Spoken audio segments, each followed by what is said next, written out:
नमस्कार, आप देख रहे हैं प्राइम न्यूज़ राजस्थान और मैं हूं आपके साथ आपका संवाददाता दिनेश कुमार। राजस्थान की धरती से जुड़ी हर बड़ी हलचल लेकर हम हाजिर हैं। आज के इस बुलेटिन में हम बात करेंगे प्रदेश के खेलकूद जगत की बड़ी अपडेट्स की, साथ ही जानेंगे भर्ती और जॉब से जुड़ी हर वो जानकारी जो आपके भविष्य के लिए जरूरी है। इतना ही नहीं, राजस्थान सरकार की ओर से आम जनता के लिए की गई नई घोषणाओं पर भी रहेगी हमारी पैनी नजर। तो बने रहिए हमारे साथ, क्योंकि अगले कुछ ही मिनटों में हम आपको रूबरू कराएंगे राजस्थान की आज की 25 बड़ी खबरों से। तो चलिए शुरू करते हैं बिना किसी देरी के।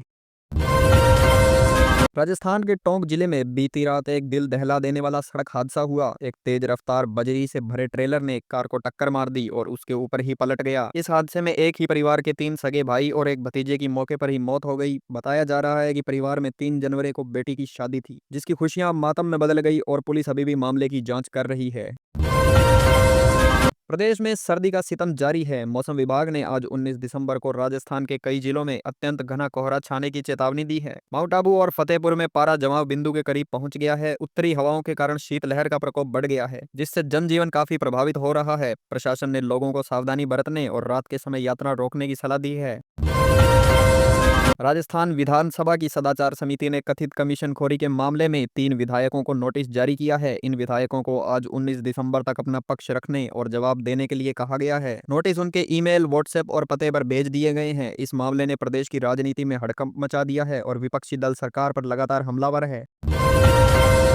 राजस्थान कर्मचारी चयन बोर्ड ने तृतीय श्रेणी शिक्षक भर्ती को लेकर अपना नया महत्वपूर्ण फैसला सुनाया है। पहले यह परीक्षा 41 जिलों में आयोजित होनी थी, लेकिन अभी इसे घटाकर केवल 14 जिलों तक सीमित कर दिया है। बोर्ड का तर्क यह है कि पेपर लीक और फर्जीवाड़े को रोकने के लिए यह कदम उठाया गया है। हालांकि अभ्यर्थियों में इसको लेकर काफी असमंजस और चिंता बनी हुई है।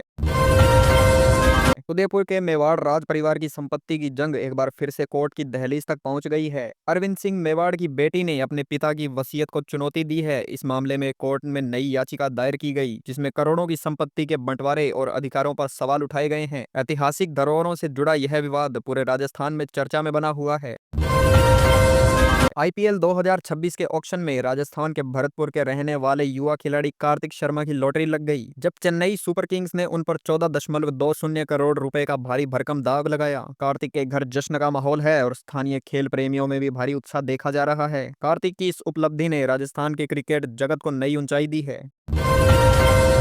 भजनलाल सरकार के 2 साल पूरे होने पर जल संसाधन मंत्री सुरेश रावत का बड़ा बयान। उन्होंने कहा कि ईआरसीपी और यमुना जल समझौता अब धरातल पर उतर चुका है। सरकार का लक्ष्य है कि इस कार्यकाल में राजस्थान के प्यासे जिलों को पानी मुहैया करवाया जाए। विपक्षी दल जहां इसे चुनावी वादा बता रहे हैं, वहीं सरकार इसे अपनी बड़ी उपलब्धि मान रही है। नागौर जिले के डीडवाना में पुलिस ने एक बड़े धर्मांतरण नेटवर्क का खुलासा किया है। जांच में सामने आया है कि 2017 से ही लालच और झांसे के दम पर लोगों को धर्म परिवर्तन करवाया जा रहा है। पुलिस ने इस मामले के मुख्य सरगना को गिरफ्तार कर लिया है और नेटवर्क से जुड़े अन्य लोगों की तलाश भी जारी कर दी है। खुफिया विभाग अभी भी इस मामले की बारीकी से जांच कर रहा है। बीकानेर संभाग के सबसे बड़े पीबीएम अस्पताल में डॉक्टरों की बड़ी लापरवाही सामने आई है। एक महिला मरीज को गलत ग्रुप का खून चढ़ा दिया गया, जिससे उसकी हालत बिगड़ गई और उसे आईसीयू में शिफ्ट करना पड़ा। अस्पताल प्रशासन ने मामले की गंभीरता को देखते हुए जांच कमेटी गठित कर दी है और दोषियों के खिलाफ सख्त कार्रवाई का आश्वासन दिया है। अजमेर पुलिस ने आज एक अंतर्राष्ट्रीय गिरोह का पर्दाफाश किया, जो वन्य जीवों के अंगों और ऐतिहासिक धरोहरों की ऑनलाइन बिक्री कर रहा था। पुलिस ने छापामारी कर भारी मात्रा में कीमती सामान और दुर्लभ वन्य जीव अवशेष बरामद किए हैं। यह गिरोह डार्क वेब के जरिए विदेशों में इन सामानों की तस्करी करता था। फिलहाल गिरोह के 3 सदस्यों को गिरफ्तार कर लिया गया है। जोधपुर के प्रतापनगर इलाके में आवारा कुत्तों ने एक बार फिर से आतंक मचाया है। कुत्तों के एक झुंड ने राह चलते पुरुष और महिला पर हमला कर उन्हें बुरी तरह से घायल कर दिया। इस घटना का सीसीटीवी फुटेज सोशल मीडिया पर वायरल हो रहा है, जिसके बाद स्थानीय निवासियों ने नगर निगम के खिलाफ भारी आक्रोश है। लोग शहर में बढ़ती कुत्तों की संख्या पर लगाम लगाने की मांग कर रहे हैं। डूंगरपुर जिले से एक दुखद खबर सामने आई है, जहां एक समुदाय विशेष के युवक की छेड़छाड़ से परेशान होकर एक नाबालिग छात्रा ने आत्महत्या कर ली। इस घटना के बाद ग्रामीणों का गुस्सा फूट पड़ा और उन्होंने आरोपियों की गिरफ्तारी की मांग को लेकर धरना प्रदर्शन किया। पुलिस ने मुख्य आरोपी को हिरासत में ले लिया और इलाके में भारी पुलिस बल भी तैनात किया गया। झालावाड़ के चौमहला रेलवे स्टेशन पर एक युवक चलती ट्रेन में चढ़ने का प्रयास करते हुए नीचे गिर गया। इस हादसे में युवक के दोनों पैर और एक हाथ कट गए। घायल युवक को गंभीर हालत में कोटा रेफर किया गया, जहां उसकी स्थिति नाजुक बनी हुई है। रेलवे पुलिस ने यात्रियों से चलती ट्रेन में न चढ़ने और सतर्क रहने की अपील की है।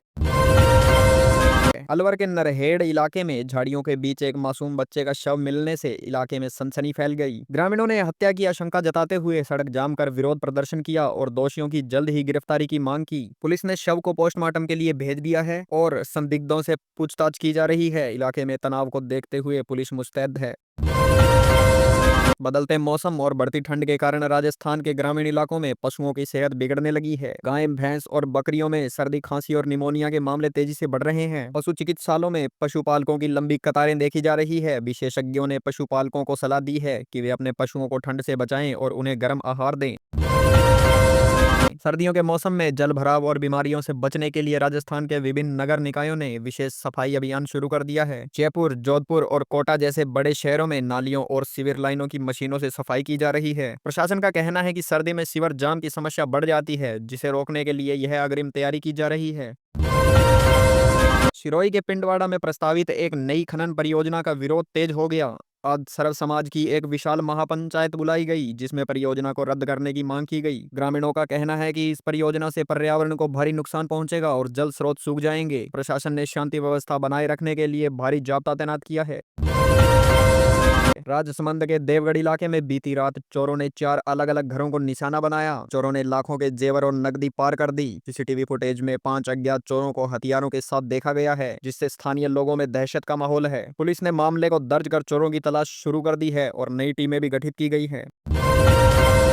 मुख्यमंत्री भजनलाल शर्मा ने आज जयपुर में स्वयं सहायता समूहों की महिलाओं से मुलाकात की। इस दौरान महिलाओं ने अपने संघर्ष और सफलता की कहानियां साझा की। मुख्यमंत्री ने कहा कि सरकार महिलाओं को आत्मनिर्भर बनाने के लिए विशेष फंड और बाजार उपलब्ध करवाएंगी। उन्होंने महिलाओं के उत्पादों की ब्रांडिंग के लिए नई नीति लाने का भरोसा भी दिलाया है। आज 19 दिसंबर को पौष अमावस्या का पावन पर्व है। इस अवसर पर पुष्कर, खाटू श्याम जी और गोविंद देव जी जैसे प्रमुख मंदिरों में सुबह से ही भक्तों का तांता लगा हुआ है। लोग पवित्र सरोवरों में स्नान कर दान पुण्य कर रहे हैं। ज्योतिषियों के अनुसार आज के दिन ज्येष्ठा नक्षत्र और शूल योग का विशेष संयोग बन रहा है, जो धार्मिक कार्यों के लिए अत्यंत शुभ है। भीलवाड़ा के तालाबों और बांधों में विदेशी पक्षी ग्लोसी ईबीस फिर से देखे जा रहे हैं। पिछले साल राजस्थान में इनकी ब्रीडिंग दर्ज की गई और इस बार भी ये बड़ी संख्या में लौटे हैं। पक्षी विशेषज्ञों का कहना है कि यह राजस्थान के इकोसिस्टम के लिए बहुत अच्छे संकेत हैं। इन पक्षियों को देखने के लिए बड़ी संख्या में बर्ड वॉचर्स भीलवाड़ा पहुंच रहे हैं। राजस्थान पुलिस की विशेष टीम एसओजी ने पेपर लीक और डमी अभ्यर्थियों के खिलाफ अपना अभियान तेज कर दिया है। साल 2025 के जाते जाते एसओजी ने कई ऐसे लोगों की लिस्ट तैयार की है, जिन्होंने फर्जी प्रमाण पत्र के आधार पर सरकारी नौकरी हासिल की थी। आज कई जिलों में छापेमारी की संभावना है। एडीजी एसओजी ने कहा कि किसी भी अपराधी को बख्शा नहीं जाएगा।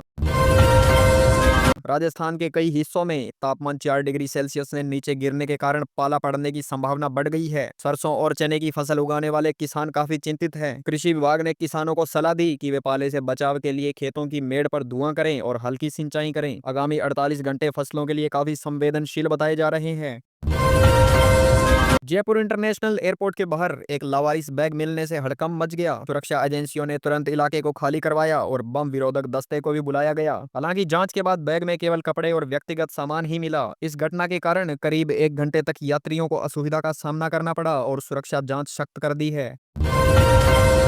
राजस्थान स्वास्थ्य विभाग ने आयुष्मान भारत योजना के तहत नई गाइडलाइंस जारी की है। अब मरीज निजी अस्पतालों में बिना रेफरल के भी आपातकालीन स्थिति में इलाज करवा सकेंगे। सरकार ने इलाज के पैकेज की दरों में भी बढ़ोतरी की है, ताकि मरीजों को बेहतर सुविधाएं मिल सकें। यह नियम आज से ही प्रदेश के सभी सूचीबद्ध अस्पतालों में लागू हो गया है।